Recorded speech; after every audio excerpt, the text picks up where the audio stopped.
আজকে আপনাদের জন্য নিয়ে এসেছি সদ্য মুক্তিপ্রাপ্ত হলিউডের সিনেমা। সিনেমার শুরুতেই দেখানো হয় একটি জাহাজে বরফের মাঝে আটকে আছে ক্যাপ্টেন এবং জাহাজের সবাই। জাহাজটিকে বরফ থেকে সামনে এগিয়ে নেওয়ার চেষ্টা করছে। এমন সময় হঠাৎ করে একটা বিস্ফোরণ হয়। ক্যাপ্টেন তার সাথে কয়েকজন সৈন্য নিয়ে সেখানে গিয়ে দেখতে পায় একজন মানুষকে। তারা তাকে উদ্ধার করে নিয়ে আসে জাহাজে। তার কাছ থেকে তার এই অবস্থার কারণ জানতে চায় জাহাজের ক্যাপ্টেন। কাহিনী বলার মাধ্যমে শুরু হয় ফ্ল্যাশব্যাক দেখানো। যাকে ক্যাপ্টেন উদ্ধার করেছে সে আর কেউ না, বিখ্যাত বিজ্ঞানী ভিক্টর ফ্রাঙ্কেনস্টাইন। সে একটি প্রদর্শনীতে দেখায় যে কিভাবে বিদ্যুৎ শক্তির মাধ্যমে একটি মৃত শরীরে জীবন দেওয়া যায়। এটি দেখে উপস্থিত সবাই ভয় পেয়ে যায় এবং এই আবিষ্কারটিকে বন্ধ করে দেয়। কিন্তু ভিক্টর জানত সে একদিন সফল হবেই, যদি সে তার প্রয়োজনীয় কেমিক্যাল, মৃত শরীর এবং পর্যাপ্ত অর্থ পায়। সে এই প্রস্তাব নিয়ে যায় ইগর নামের এক ব্যক্তির কাছে। সে ভিক্টরকে জানায় তার ছোট ভাই উইলিয়াম ভিক্টরের সাথে দেখা করতে চায়। উইলিয়াম ভিক্টরকে তার হবু স্ত্রী লেডি এলিজাবেথ এর সাথে দেখা করাতে চায়।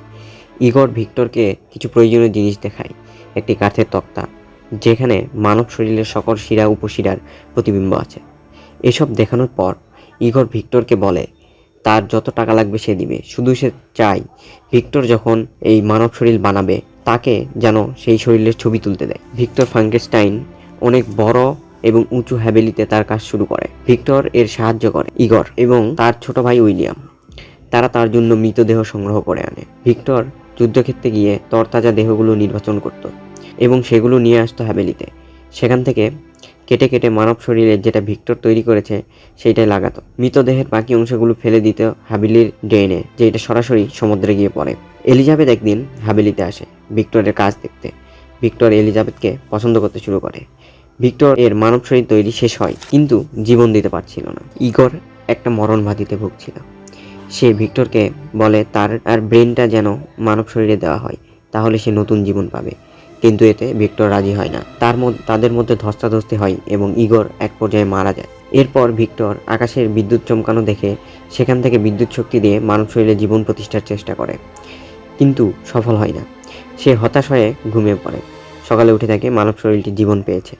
ভিক্টর তাকে চলাফেরা শেখায়, এরপর তাকে বলতে শেখায়। সে ভিক্টর ছাড়া কিছু বলতে পারতো না। সে ক্রিচারকে হাবিলির নিচে একটা জায়গায় শিকল দিয়ে বেঁধে রাখে।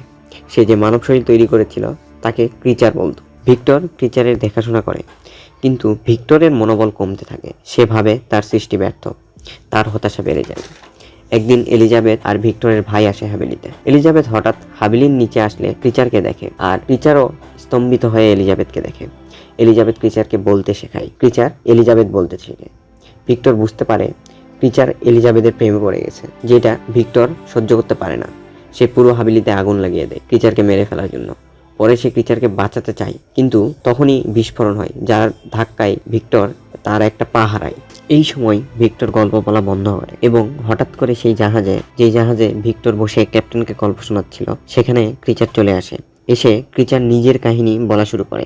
সে কিভাবে আগুন থেকে বেঁচে যায়, মানুষের থেকে লুকিয়ে লুকিয়ে থাকে, মানুষ তাকে দেখে ভয় পেয়ে মারতে আসে। তো তারপর সে এক পরিবারের সাথে থাকা শুরু করে।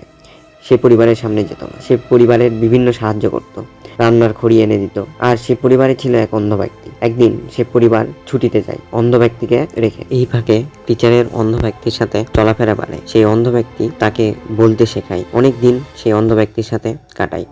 একদিন ক্রিচার হাবিলির ধ্বংসস্তূপে যায় আর ভিক্টরের সব বই দেখে এবং কাগজের টুকরোগুলো দেখে বুঝতে পারে সে আসলে কখনো কোনো কিছু ছিলই না। ক্রিচার ভেঙে পড়ে। তখন সে বৃদ্ধ ব্যক্তির বাড়িতে এসে দেখে যে বৃদ্ধ ব্যক্তিকে নেকড়ে আক্রমণ করে বাজেভাবে ঘায়েল করে। ক্রিচার নেকড়েগুলোকে মেরে ফেলে আর তাড়িয়ে দেয়। আধমরা বৃদ্ধ ব্যক্তিকে বলে, আসলে আমি মর্গে তৈরি বেওয়ারিশ লাশ জোড়া দিয়ে আমাকে তৈরি করেছে। এরপর হঠাৎ করেই বৃদ্ধের ছেলেরা আসে। তারা ভাবে ক্রিচার বৃদ্ধকে মেরে ফেলেছে। তারা ক্রিচারকে গুলি করে। ক্রিচার আধমরা হয়ে জ্ঞান হারায়। যখন জ্ঞান ফেরে তখন সে ভিক্টরের সাথে দেখা করতে যায়। ভিক্টর তাকে দানব বলে, শুধু সে মৃত্যু ডেকে আনে। এলিজাবেথ ক্রিচারকে হঠাৎ দেখে ফেলে এবং ক্রিচারকে দেখে সে আনন্দিত হয় এবং ক্রিচারকে জড়িয়ে ধরে। এরপর ভিক্টর ক্রিচারকে গুলি করতে যায়, এলিজাবেথকে সরতে বলে, কিন্তু ক্রিচারকে বাঁচাতে যায়। এলিজাবেথ গুলি খায় এবং সেই গুলি খেয়ে এলিজাবেথ মারা যায়। ক্রিচার সেখানে কয়েকজনকে মেরে এলিজাবেথকে নিয়ে একটা গুহায় যায়। এদিকে ভিক্টর ক্রিচারকে মেরে ফেলার জন্য পিছনে যেতে থাকে। অনেক দিন ক্রিচারের পিছা করে ক্রিচারকে মারার জন্য ঘুরতে ঘুরতে একদিন ক্রিচার এসে ভিক্টরের থেকে ডিনামাইট নিয়ে নিজের হাতে ব্লাস্ট করে দেয়। সেই ব্লাস্ট দেখে জাহাজ থেকে ক্যাপ্টেনের সৈন্যরা গিয়ে ভিক্টরকে উদ্ধার করে। ক্রিচারের কাহিনী বলা শেষ হয়, ভিক্টর মারা যায়। জাহাজটি বরফে আটকে ছিল। ক্রিচার জাহাজটিকে ঠেলে পানিতে নামিয়ে দেয়। ক্যাপ্টেন যে জিনিস খুঁজে এসেছিল সেইটা না খুঁজে সে জাহাজের সবাইকে নিয়ে বাড়ির উদ্দেশ্যে রওনা হয়। ক্রিচার সেই বরফের দেশে থেকে যায়। এই ছিল আজকের মতো।